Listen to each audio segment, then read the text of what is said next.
दुनिया की पहली खातून हाईजैकर जिसने जहाज अगवा करने के लिए 6 बार प्लास्टिक सर्जरी करवाई। दुनिया के मुश्किल तरीन कामों में से एक काम हाईजैकिंग है, जिसमें किसी भी मुल्क का त्यारा अगवा करना और उसके जरिए अपने मुतालबात मनवाना है। हाईजैकिंग जैसे जुर्म में अव्वल तो किसी खातून का मुलव्वस होना ही हैरत की बात है, लेकिन किसी नौजवान लड़की का जहाज हाईजैक करना, फिर प्लास्टिक सर्जरी से अपनी शक्ल तब्दील कराना और एक बार फिर हाईजैक करना, ये तो यकीनन ऐसी हैरान कुन कहानी है जो फिल्मी लगती है। दुनिया में ये वाहिद मिसाल फलस्तीनी खातून लैला खालिद की है, जिसने एक नहीं 2 बार जहाज हाईजैक किया।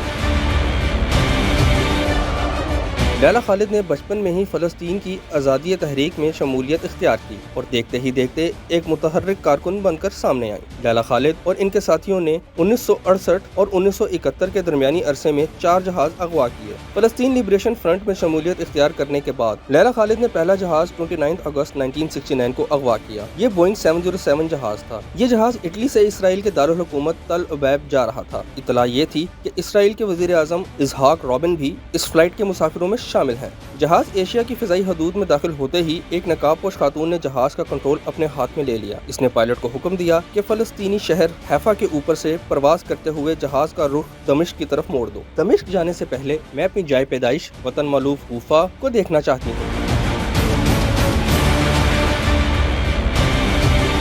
खातून और उसके साथी बम्बों से मुसल्ला थे। पायलट ने हुक्म की तामील की, जहाज दमिश्क में उतार लिया गया। मुसाफिरों को जरगमाल बनाकर फलस्तीन की आज़ादी का मुतालबा किया गया। पूरी दुनिया की तवज्जो फलस्तीनियों पर मबजूल हुई। मुज़ाकरात के बाद इसराइली जेलों में फलस्तीनी कैदियों की रिहाई और हाईजैकरों की बाहिफाजत वापसी की शराइत पर तमाम जरगमालियों को रिहा कर दिया गया। दुनिया भर के टीवी चैनल्स और अखबारात ने लैला खालिद के इंटरव्यू को नशर और शाया किया। वो आलम इस्लाम की आंख का तारा बन गए। उनकी तस्वीरों को इतनी शोहरत मिली जो इससे पहले किसी मुसलमान खातून को नहीं मिली थी।